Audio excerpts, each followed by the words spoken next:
আজ বেরিয়ে পড়লাম একটু ঘুরতে, মানে অক্সিজেন নিতে। এই কয়দিন ধরে বৃষ্টিতে ঘরে বসে বসে মনে হচ্ছিল দম আটকে যাচ্ছিল, আর কিছু মনের পরিস্থিতি সেরকম ছিল না বলে তো চলে গেলাম একটুখানি এদিক ওদিক ঘুরতে। লঞ্চে করে যাব, টিকিট কেটে এবার যাচ্ছি হচ্ছে লঞ্চ ধরতে। আর এখানে দেখুন, যখন লঞ্চে উঠলাম তখন দেখছি আমাদের এখানে গঙ্গা আরতি হচ্ছে, কিন্তু সবথেকে বেশি মজার লাগছিল যে গঙ্গা আরতি করছে সে বারমুন্ডা পরে করছে। এটা দেখে একটুখানি অবাক লাগলো। গঙ্গা আরতি দেখতে দেখতে লঞ্চও ছেড়ে দিল, আর এখানে দেখুন গঙ্গা একদম শান্ত।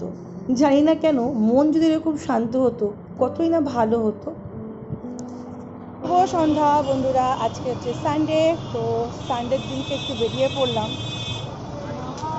তো অনেকক্ষণ আগে বেরিয়েছি, আর এখন আমি আমার মুখ দেখাচ্ছি। কদিন ধরে ব্লগ করতে পারিনি, ওর জন্য আজকে একটু বেরিয়ে পড়লাম। মন মেজাজও সেরকম ঠিকঠাক নেই। চলো, যেখানে যাচ্ছি সেখানে তোমাদেরকেও নিয়ে যাব, আর আশা করি যেখানে যাচ্ছি সবারই খুব ভালো লাগবে জায়গাটা। এখন দাঁড়িয়ে আছি অটোর জন্য, মানিকতলা না, হ্যাঁ কাকরগাছি, মানিকতলা আসতে ওখান থেকে এখন কাকরগাছি যাব অটো করে। চলো যাওয়া যাক। এই যে অটো ওখান দিয়ে আসবে মোড় থেকে, আর এটা হচ্ছে কাকরগাছি 6 মাথা মোড়, 1 2 3 4, ও সরি মানিকতলা 1 2 3 4 5 6 7 8, 8 মাথার মোড়। এই যে এবার অটোগুলো এই যে আসবে, এই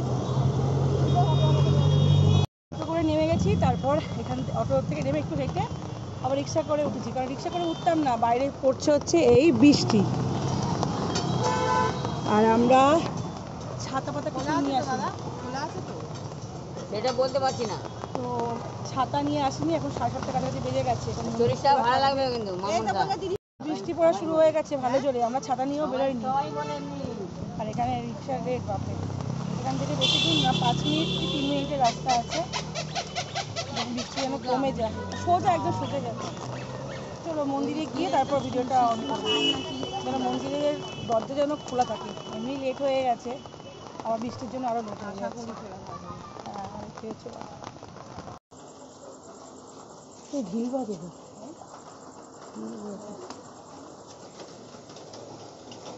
তো মন্দির থেকে আমরা বেরিয়ে গেছি, আর তখন এত জোরে বৃষ্টি নেমে গেছিলো না, তখন আর ফোনটাকে অন করিনি আর ভিডিও কিছু করা হয়নি। মন্দির যেহেতু বন্ধ ছিল, মানে একটা পাল্লা খোলা ছিল, আর এখন তো রাত্রি 8টা বেজে গেছে বলে মন্দির বন্ধ হয়ে গেছিলো। যাই হোক, মায়ের দর্শন করতে পেরেছি। মাকে দর্শন করতে গেলে সকালবেলার দিকে আসতে হবে। আর এখন আমরা চলে এসেছি মানিকতলা, এখান থেকে অটো ধরবো। আর এখন বৃষ্টি একদম কমে গেছে, এখান থেকে যাব হচ্ছে লঞ্চ ঘাটে। ওখানে চপের দোকান চলে, নিয়ে আসবো গরম গরম। হ্যাঁ দাঁড়া তাহলে।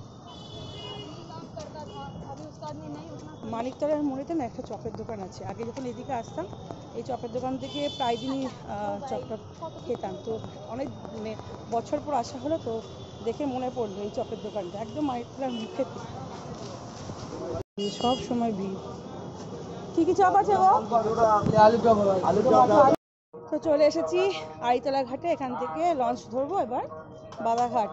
আর ওদিকে বৃষ্টি কমেছে, আর এদিকে এখন বৃষ্টি পড়া শুরু করেছে। আর অটো থেকে নেমেছি, আর লঞ্চও দাঁড়িয়ে আছে, মানে আজকে পুরো গাড়ি একদম হাত, একটাতে ছাড়ছে একটা ধরছি।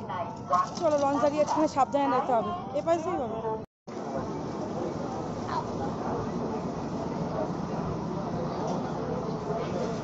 এখান থেকে দাঁড়ানো না।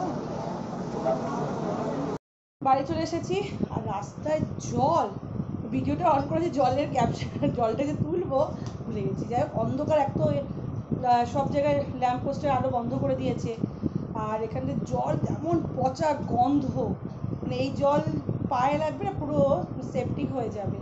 আর মেয়ে গেছিলো নেমন্তন্ন বাড়ি, আজকে ছিল একটা আমাদের বিল্ডিংয়েরই একটা বাচ্চা, তো ওখানে গিয়ে এত জল পড়ে গেছে, আবার রিটার্ন চলে আসছে, যে মা দরকার নেই, আমি দিতে পারছি না, আমি চলে কিছু করার নেই। যাই হোক, বাড়ি চলে এসেছি 8:30 9টা মতন বাজে। এবার একটু বসবো, প্রচণ্ড গরম, এত বৃষ্টি হচ্ছে, এত কিছু হচ্ছে। সিম্বো, এই সিম্বোটা না এত দুষ্টুমি করে না, এত লাফালাফি করে। চলো চেঞ্জ করিনি, তার কথা বলছি, ঘুম পাচ্ছে আমার।